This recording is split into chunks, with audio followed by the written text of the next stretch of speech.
What's up? Welcome back to Make It Sick. Let's jump into Anki.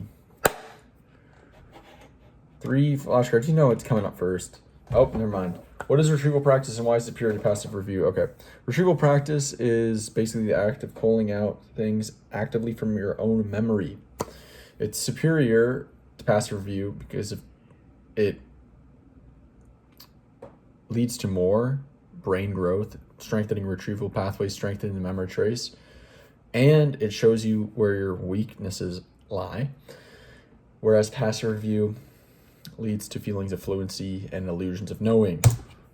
Retrieval is actively recalling information from memory, which strengthens neural pathways and improves long-term retention, unlike passive review, which creates illusions of knowing. Good.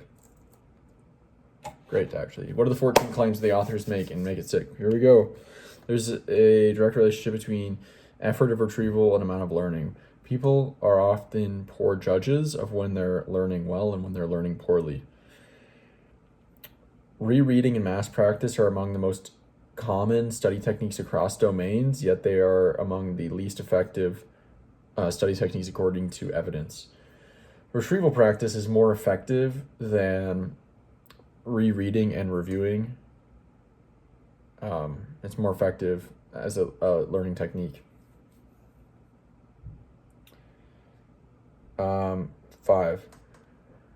Spaced and interleaved retrieval practice leads to more difficult and effortful retrieval practice, which can feel like you're learning less, but in reality, you're actually learning more.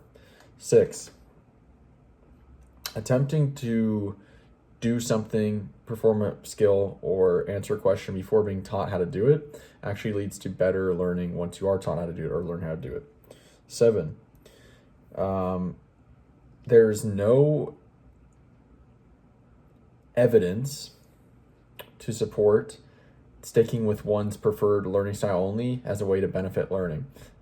However, going broad and getting different resources and using different modes does seem to improve learning, as well as specific learning styles being better for specific subjects. 8. The ability to discriminate between closely related things and problem solve, use nuanced problem solving on similar problems but have slight nuances, is a skill that can be developed through interleaving and varying practice, and it also leads to being able to discriminate among closely related things in similar closely related things in the future that are new. 9. We're all susceptible to illusions of knowing, and testing is a great way to better calibrate our objective understanding of our actual skills and actual knowledge and our weaknesses and what we don't know. 10. All learning requires previous learning. 11. There's no known limit to how much we can learn if we use elaboration. 12. Characteristic of mastery or expertise or better learning really is structure building. That is pulling out the key points, key patterns, key principles from an experience or subject, creating a mental model from those key points, patterns, or key points or patterns, and connecting that mental model to other mental models that you have developed. 13. The more information you have to connect new information to, the more effective your learning will be. 14. Learning physically changes the brain. We can become smarter. Finally, when will we see that? 12 days. What are the 6 sections of Chapter 2 to learn retrieve? The 6 sections of Chapter 2 to learn retrieve. Oof, this has been a while. Retrieval practice. No, it's not part of the section. Well, it is, but not that title probably. Probably the takeaway. To learn retrieve. What the evidence says, what we know, what was that section about besides retrieval practice? Space and early practice comes next chapter. Rereading and illusions of knowing, maybe? No, that's probably in chapter 4. Familiarity, fluency. Dang, dude. I don't know. What do we got? Reflection is a form of practice. The testing effect. I already know the next two. Studying the testing effect in the lab, studying text effect in the wild. Yep. Exploring nuances, the takeaway. Okay. Testing effect. Reflections, form, practice. Okay. Again, we'll see that tomorrow. All right. What did we read about yesterday?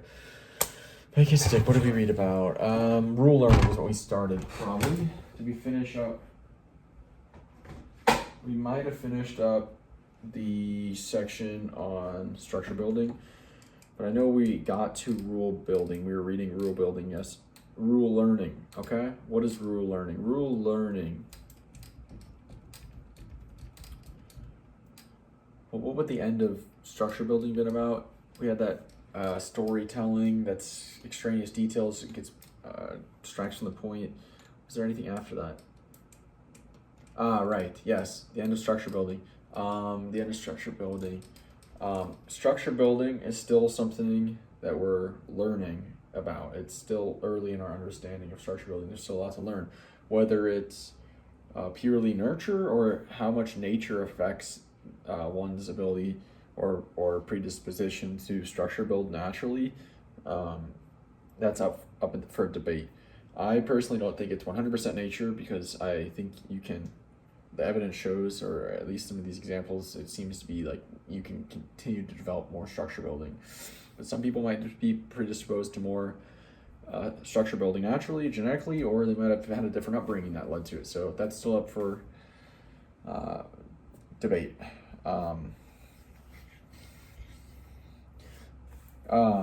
Placing key questions throughout a text actually helps low structure builders to structure build more, and actually gets their structure building up to a level of high structure builders. Okay.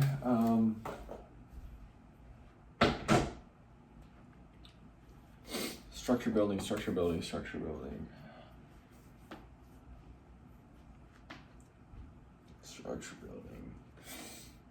There was something else. Yes? Oh, I lost it again. Here we go. Come on. Structure building. It's like the people lost, up for debate, for learning, key questions. Right. The reason why reflection, retrieval, recalling, taking notes even, these might be effective or more effective, is because they actually incorporate structure building naturally. Like what I'm talking about the core ideas. I'm not talking about literal like words from the textbook or from this book. Okay. What else? Okay, so structure building, right. We already talked about structure building, what it is in the 14 claims of the authors. So what is rule learning versus example learning about? So we started this section. Rule learning. This is very similar to structure building. Rule building is more about problem solving, I think, than structure building, which is more about just learning conceptual understanding. Rule learning is more along the lines of problem solving. So when you're learning to do it, solve a new type of problem or perform some type of skill, rule learning is basically finding the underlying principles that you do, the underlying abstract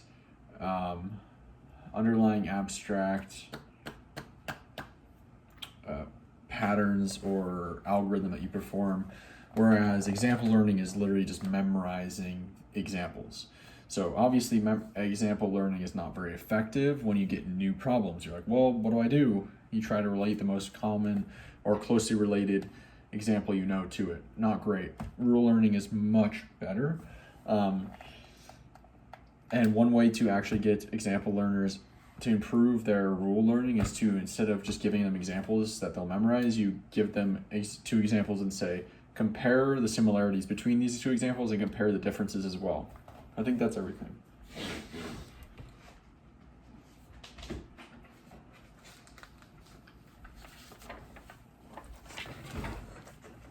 All right.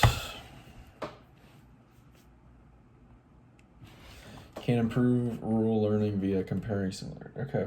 Good. Drives underlying rules between examples. Good. Yeah, good. Great. Still great. Oh my gosh, we got everything. Great. So what I'm going to do now is continue to read in the book, and then I'll be back to retrieve what I learned today at the end. So talk to you in a bit.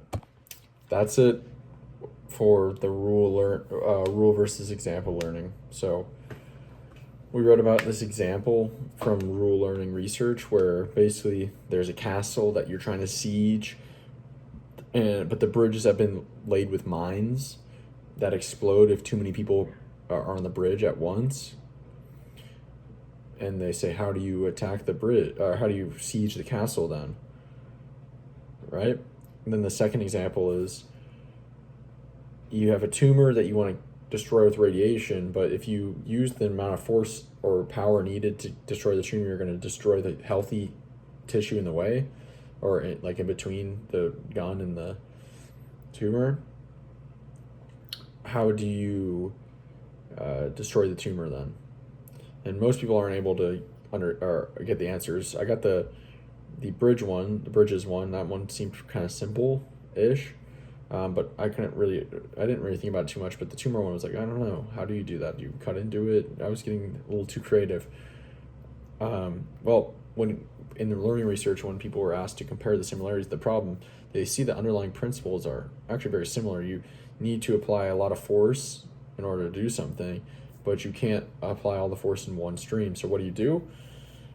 Well, you use multiple bridges. You send small groups on all the different bridges at the same time, just as you shoot a bunch of different radiation lasers from different angles. That is not enough to destroy the healthy tissue, but it is enough in combination to destroy the tumor when they all meet. Pretty cool. So high rule learning and high structure building, this is correlated with high knowledge transfer. I love knowledge transfer. That's really what I mean when I say you've learned something. That's the knowledge I'm seeking, is not examples, not memorized examples, example learning. It's you see the underlying pattern and you can see it now everywhere in the world. It changes the way you see the world. You're, oh, there's that pattern again, there's that pattern again, there's that pattern again. Well, that's probably why I like math a lot too, because you just get right to the patterns. All right. Is there a correlation between high structure building and high rule learning? Well, the evidence is it's too early to say clearly, but there probably is, but they don't say that. I'm saying there probably is. Might not be. There's not enough evidence, and this book is all about evidence-based learning. So that section was just really about comparing rule learning versus example learning, but really just about rule learning in general. So now we're into the takeaway, the final section within Chapter 6, Get Beyond Learning Styles. And the first they kind of summarizing the key learning differences that matter. Learning styles don't. First being taking authority and responsibility for your learning. No one else can make you learn something. Like, you have to do something to learn something, especially as an adult. Maybe as a kid you can just witness things and pick things up, like languages. But even then, you have to use your own effort to learn. No one can force you to give effort, right? At the end of the day, it's your decision. So that's the first learning difference that matters, is going out on the quest and really trying to learn something and taking responsibility, knowing that no one else will do it or can do it for you. No one else can learn for you. One thing I missed. Know-how. At the end of this rule learning section, they talked about know-how. And what is know-how?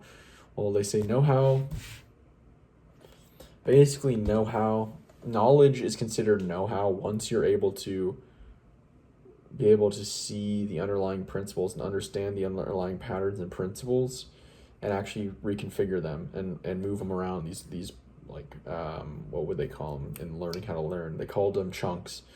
Having lots of chunks about this piece of knowledge and being able to actually reconfigure them. And when you can reconfigure them, that's where creativity comes from. And that's at least what I'm thinking, is that's where creativity comes from. The authors didn't say that directly, but that's it for today. We are probably one day away from finishing, 1 or 2 days away from finishing chapter 6. So very cool. That's it for today. Talk to you later. See ya.